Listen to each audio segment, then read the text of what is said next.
আজ আমি ঝাঁটার বাড়ি মেরে তোর ঘাট থেকে আড্ডার ভূত তাড়াবো। পিসিমা আজ সকাল থেকেই খুব খচেছে রে। যাই বলো না কেন, পিসিমা কিন্তু তোমাকে খুব ভালোবাসে গো। ওটাই তো ভুল করেছি। এত আদর ভালোবাসাতেই তো আজকে এমন অবস্থা করে। গুলটে, সারা জীবন এমন আড্ডা মেরেই কি দিন চলবে, নাকি এবার রোজগার পাতির দিকে একটু মন দিবি? মানে গুলটে বাবা, এখন আমরা আসি। হ্যাঁ ঠিক আছে, যা তোরা চলেই যা। আমি আজ আমার আড্ডা জীবন থেকে পদত্যাগ করিলাম। এই দেখো, আমি কি তোর খারাপ চাই রে? তুই যেন কিছু রোজগার করতে পারিস, তার জন্যই তো আমি তোকে এত কথা বলি। ওঠ ওঠ দেখি, এবার কিছু মুখে দে। এই তো মাই লাভিং পিসিমা, এখন আগে তাহলে আড্ডা মারি, পরে না হয় কাজকর্ম করবো। পিসিমা যে আমাকে এত ভালোবাসে, আজ আমি বুঝিয়াছি রে গলদপুরের বলদ ছেলের দল। এটা কিন্তু তুমি সত্যি বলেছো, পিসিমা কিন্তু তোমাকে খুব ভালোবাসে গুলটে মামা। আমিও কিন্তু পিসিমাকে কম ভালোবাসি না। ওই পিসিমা ছাড়া আমার যে আর কেউ নেই রে। পিসিমাটা আমার, আর পিসিমার আমাকে এই ভালোবাসার প্রতিদান হিসেবে যা করবার সেটা আমাকেই করতে হবে। ওরে গলদপুরের বলদ ছেলের দল, পিসিমা যে আমাকে এত ডিপ ভালোবাসে, তার জন্যে পিসিমার হস্তে কিছু নগদ আস্তে করে তুলে দিতে হবে রে। নগদ অর্থ? তার মানে টাকা? তা তুমি টাকা কোথায় পাবে গুলটে মামা? আরে সেটাই তো এতক্ষণ ধরে ভাবছিলাম রে। ভেবে কিছু পেলে? কে তোমাকে টাকা দেবে মামা? ওরে গলদপুরের বলদ পাঁচু, আমার চিন্তা হলো সে কত টাকা দেবে। সে কে গুলটে মামা?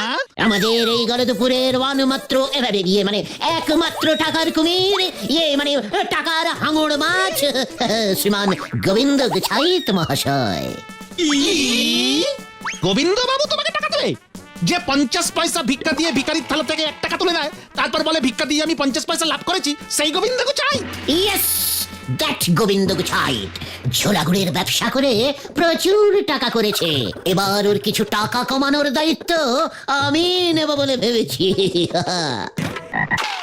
গোবিন্দ বাবু কিন্তু গুড়ে ভেজাল মেশায়, নয়তো ঝোলা গুড় বিক্রি করে কি এত টাকা করা যায়? সে খবরও আমার কানে এসেছে, বুঝেছিস? তবে গুড়ে ভেজাল মেশালেও ওর টাকাগুলো কিন্তু আসল, এটা তোরা ভুলে যাস না।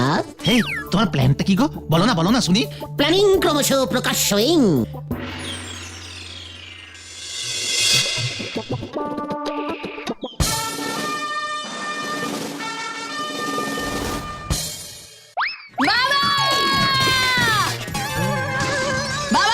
আমি সিনেমায় নামবো, নয়তো আমি তোমাকে।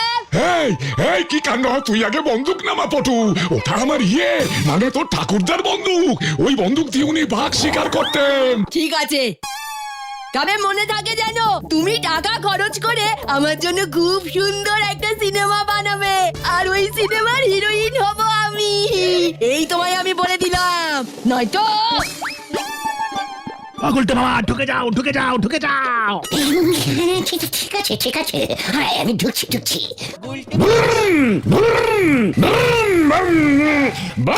ভয়ঙ্কর বম! কি মানে কথা? এ আবার কে? হ্যাঁ, পাশে বন্দুক, সামনে বম, মানে কথা কি কাণ্ড? হ্যাঁ, আপনি কে হে বাবা?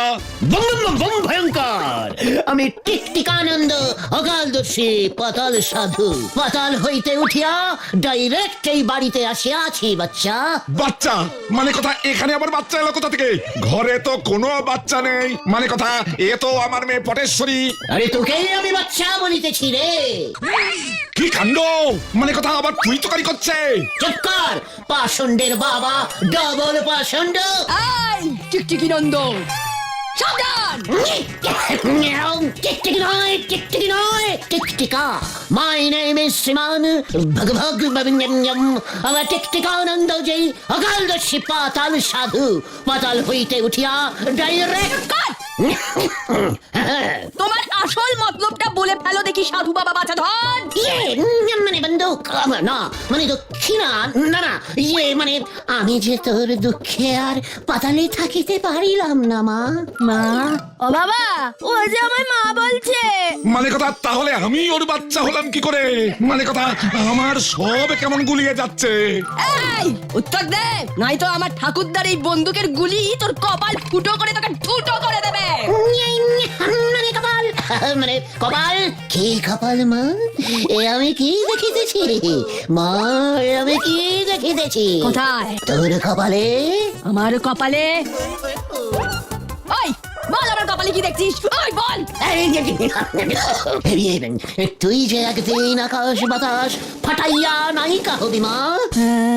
কি? আমি সিনেমার হিরোইন হব? এই সব বাজে কথা, মানে কথা সব বাজে কথা। বাজে না মা, ভালো ভালো, আমি সব ভালো কথাই বলিয়া থাকি মা। জয় টিকটিকি নন্দ। টিকটিকা, টিকটিকানন্দ বলো মা। তাড়াতাড়ি বল কি লেখা আছে? বলিতেছি তো, তোর ওই কপালে জল জল করিয়া লিখিত আছে, তুই হইবি আগামী দিনের পটিয়সী নায়িকা শ্রীমতী পটানো, মানে শ্রীমতী পটেশ্বরী দেবী। কিন্তু কিন্তু আবার কিন্তু কি বাবা? একটি সামান্য পাষণ্ড টাইপের বাধা আছে। কি বাধা বাবা বলো এখনই, এখনই আমি। বন্দুক দেয়া হইবে না মা, সিন্দুক চাই, মানে টাকা চাই, অর্থ চাই। অর্থ? কি? হ্যাঁ, মানে কথা হতচ্ছাড়ার মতলব তো ভালো ঠেকছে না। ও পটু, মানে কথা ও তোকে টুপি পরিয়ে টাকা হাতানোর মতলব করছে কিন্তু। টুপি? মস্তক আচ্ছাদন? পটুমা, তোমাকে তো পড়িতেই হইবে। কি? আমি আমার দিব্য দৃষ্টিতে দেখিতে পাইতেছি, তুমি মস্তক আচ্ছাদন পরিয়া সমুদ্রের ধার দিয়া দৌড়াইতেছ, দৌড়াইতেছ, দৌড়াইতেছ। তারপর তারপর বাবা কি? তারপর কি? ও এত দৌড়লে যে আমি হাঁপিয়ে যাব। উড়াইতে তো হইবেই মা, তোমার পিছনে ধাওয়া করিয়াছে একটি নেড়ে কুকুর, নেড়ি সারমেয়। কি? ছবির নায়িকার পিছনে নেই কুকুর? আমার তো কিছু করার নাই, ছবির গল্পেই তো আছে, তাই তো দেখিতেছি। ওটি আসলে নায়কের পোষা কুকুর, সারমেয়।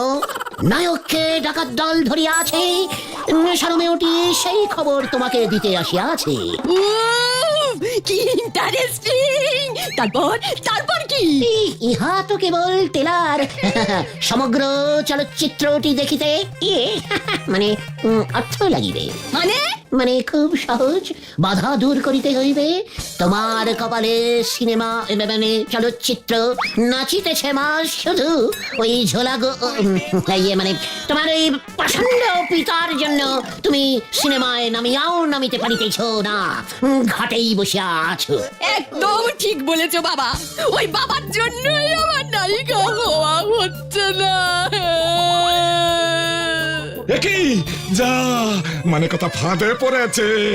কাঁদে না ও মা, কাঁদে না মা, কাঁদে না। চুপ করো তুমি সাধু বাবা, কি করলে আমার এই বাধা দূর হইবে, মানে দূর হবে? ওই যে কহিলাম, এই গৃহে একটু অশান্তি হারিনি যজ্ঞ করিতে হইবে। তার জন্য মূল্য ধরিয়া নগদ 17,775 টাকা 75 নয়া পয়সা, 2 কেজি ঘৃত, 35টি রসগোল্লা, ইচ্ছে মতো কদলী মানে কলা, সঙ্গে পাকা এবং মিষ্ট জাতীয় ফলমূল, 3টি গামছা, না মানে 3টি নয় 4টি গামছা লাগিবে। 4টি গামছা? 3টি নয়? আমরা তো 4 জন। কি কাণ্ড! ও এসব কি বলছে? মানে কথা অশান্তি হারিনি যজ্ঞ বাপের জন্মে শুনিনি, অসম্ভব। মানে কথা আমি কিন্তু 75 নয়া পয়সাও দেবো না বলে দিচ্ছি। কি দেবে না? তাহলে তুমি দেখো, এইবার তুমি দেখো আমি কি করি। আমি সবকিছু তছনছ করে দেবো। সব সব সব কেন করে আছে? আমি বোম মারবো। ছাই সামলাও। না, বোম মারিস না, বোম মারিস না। হবে হবে হবে, মানে কথা সব হবে, ঢাকা হবে, ঢোল হবে, যজ্ঞ হবে, সব হবে। কি যোগ্য হবে? জয় বাবা টিকটিকি নন্দ কি? ওটা টিকটিকি নয়, টিকটিকানন্দ হবে। ওই একই হলো। চলো বাবা, যজ্ঞের আয়োজন শুরু করো। বম বম ভয়ঙ্কর বম। মানে কথা ওই সাধু বাবা জানলো কেমন করে যে পটেশ্বরী সিনেমার নায়িকা হতে চায়? মানে কথা কপাল থেকে সবকিছু বলে দিচ্ছে, কি কাণ্ড! সব জেনে শুনে আধে ঘাটে বেঁধে আসেনি তো? অশান্তি হারিনি যজ্ঞ বাপের জমে নাম শুনিনি। ওই সাধু বাবাকে একবার ভালো করে টিপে মানে পরীক্ষা করে দেখতে হবে। এসেছে এসেছে, আমার মাথায় বুদ্ধি এসেছে, মাথায় বুদ্ধি এসেছে, মাথায় বুদ্ধি এসেছে।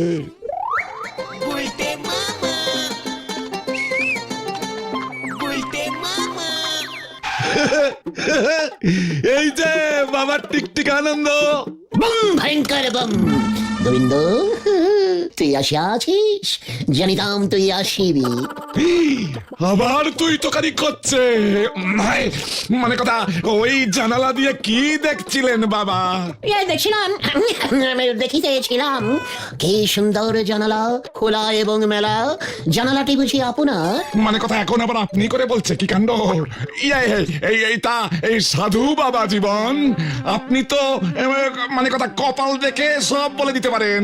পকেট দেখিয়াও বলিতে পারি। কি কি গন্ধ! গন্ধ? মানে কথা গন্ধ কোথায়? আমি তো কোনো গন্ধ পাচ্ছি না। আমি পাইতেছি আপনার কপাল থেকে। কি পচা গোবরের গন্ধ বাহির হইতেছে। ছি, ছি, ছি, ছি, ছি। হ্যাঁ, এ কি গোবরে কপাল দেখিলাম আমি। হ্যাঁ, মানে কথা আমার কপালে গোবর? বলি মানে কথা আমার সঙ্গে কি মস্করা হচ্ছে? মস্করা? যত সব ভণ্ড সাধু বাবাগিরি। বম ভয়ঙ্কর বম। আমি আমার দিব্য দৃষ্টিতে আপনার কপাল ভেদ করিয়া পরিষ্কার দেখিয়া ফেলিয়াছি। আপনি আপনার ঝোলা গুড়ে গোবর মেশান। ছি ছি ছি ছি ছি ছি। আপনি ভেজাল গুড় বেচেন। ঝোলা গোবিন্দ, মানে গোবিন্দ বাবু, এই খবর যদি টুক করিয়া ৫-৭-১৩ কান হইয়া যায়, তবে কি করুন অবস্থা আপনার হইবে বুঝিতে পারিয়াছে। মানে কথা কি কাণ্ড! এই আমার না একটা জরুরি কাজের কথা মনে পড়ে গেছে। মানে কথা আমি এখন যাই সাধু বাবা, তুমি বরং আমার কপালটা এই ৭ দিন পরে দেখো। আবার কপালটা যে হঠাৎ করে এত ভালো হয়ে গেছে আমি তো বুঝতেই পারিনি। এদিকে গোবিন্দ বাবু ভয় খেয়েছে প্রচুর মালকড়ি হাতানো যাবে, আবার ওদিকে পটেশ্বরী মন্ডা মিঠাইয়ের আয়োজন করেছে। ৪ দিন ধরে একদিকে কাঠ পুড়িয়ে যজ্ঞ চলবে, আর সাথে চলবে আমার পেট পুজো। আহা, কে যে আমার কপালটা তৈরি করেছিল কে জানে। বম ভয়ঙ্কর বম। মা, মাগো রক্ষা করো মা, মানে আমার কপাল। মেরেছে রে। মানে কথা গুড়ে গোবর মেশানোর খোঁজটা ওই সাধু বাবা পেয়ে গেছে, কি কাণ্ড! ওই সাধু বাবা আসলে কে সেটা আমাকে ধরতেই হবে। আমাকে আবার ঝোলা গোবিন্দ বলছে। মানে কথা আমার এই ঝোলা গোবিন্দ নামটা আমাদের পাড়ার ছেলে ছোকরা ছাড়া তো আর কেউ জানে না। মানে কথা তাহলে তো মনে হচ্ছে আমাদের পাড়ারই কেউ হবে। কে হবে? কে হবে? বাবা, ওই টিকটিকি সাধু কাল সকাল থেকে যজ্ঞ শুরু করবে। উনি যা যা বলেছেন আমি একটা লিস্ট করে রেখেছি, বাজার থেকে পাঠিয়ে দিও, এই আমি বলে গেলাম। এই এই এই কোনো যজ্ঞ হবে না, কোনো যজ্ঞ হবে না। মানে কথা যত সব হবে, যজ্ঞ হবে। আমি বেঁচে থাকতে যজ্ঞ হবে না, তা কি হয়? সেটা যেন মনে থাকে। যাই, ওদিকে আবার টিকটিকি সাধুকে খেতে দিয়ে গিয়ে যেই কখন থেকে খাই খাই খাই খাই খাই খাই করেই চলেছে। মানে কথা আজ রাতে আমি এর একটা হেস্তনেস্ত করব, নয়তো আমার নামে ঝোলা গোবিন্দ, আমার নাম গোবিন্দ গুছাইতেন না।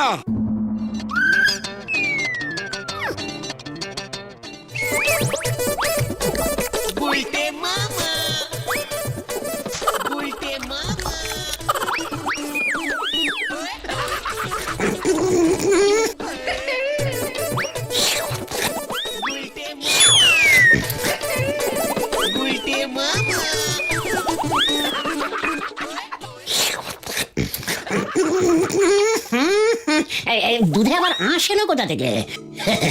খাঁটি দুধ তো, মনে হচ্ছে মোটা সার পড়েছে। কি স্বাদ!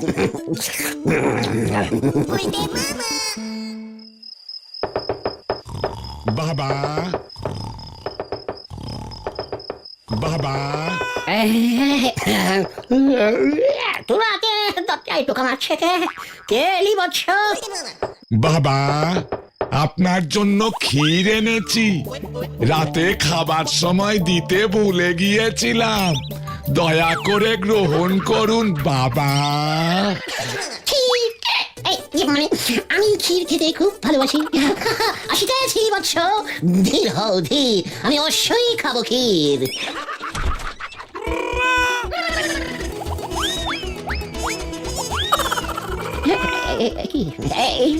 ঝোলা ঝোলা গোবিন্দ বাবু, এবার তোকে ঝোলাবো আমি, মানে কথা। এই এই এই তো গপ কোথায়, গপ কোথায়, মানে কথা। মনে পড়েছে, তখন দুধ খাচ্ছিলাম না, খেতে খুব অসুবিধা হচ্ছিল, তো তাই টুক করে মনটা পড়ে গোপটাকে আমি ভ্যানিশ করে ফেলেছি। আমি না খুব ভালো গোপ খেতে পারি, জানেন। মানে কথা তাই বুঝি, আমিও খুব ভালো দাড়ি টানতে পারি, দেখবি দাড়ি টানতে পারি, দেখবি এই দেখ।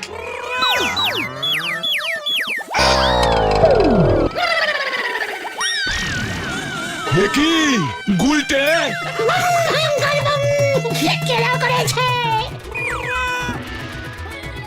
আমার সন্দেহ হয় ঠিক, মানে কথা আমার সন্দেহ হয় ঠিক, তোকে আমি ছাড়বো না। এত বড় সাহস তোর! দাঁড়া দাঁড়া, সবার আগে আমি বলো হরি দারুগাকে খবর দিচ্ছি, তারপর তোর কি করি দেখ। ওরে, আমি আর কোনোদিনও দুধ খাবো না রে, দুধে গোপ থাকে, খুব খারাপ জিনিস ওই দুধ। গুলটে মামা জ্বরে ভুলভাল বকছে রে বাচু, ডাক্তার ডাক্তার হবে বলে মনে হচ্ছে। বলহরি দারোগার নাম শুনেই জ্বর চলে এসেছে গো। ও গুলটে মামা, আমার বাবা দারোগা বাবুর সাথে কথা বলবে বলেছে। একজন দারোগা উকিলের কথা ফেলতে পারবে না, তুমি নিশ্চিন্তে থাকো, তোমাকে কেউ ধরবে না। ধরবে না? জানতাম তো, আমি কাউকে ভয় করি না। ওই নো ভয় কাউকে, তোরা খামোগা ভয় পাচ্ছিস ভাইটুগন। বাঙালির আড্ডা চলছে চলবে, সামান্য জ্বরের জন্য এই গুলটে শর্মা কখনো শুয়ে থাকবে না। চল পাঁচুদের বাড়ির থেকে চল, আবার আড্ডা শুরু করি। বাঙালির এই প্রাচীন আড্ডা শিল্পকে আমাকেই বাঁচিয়ে রাখতে হবে। জয়! ওরে, এটা হলো গুলটের প্যাঁচ, এক প্যাঁচেতেই সবাই ঘ্যাঁচ।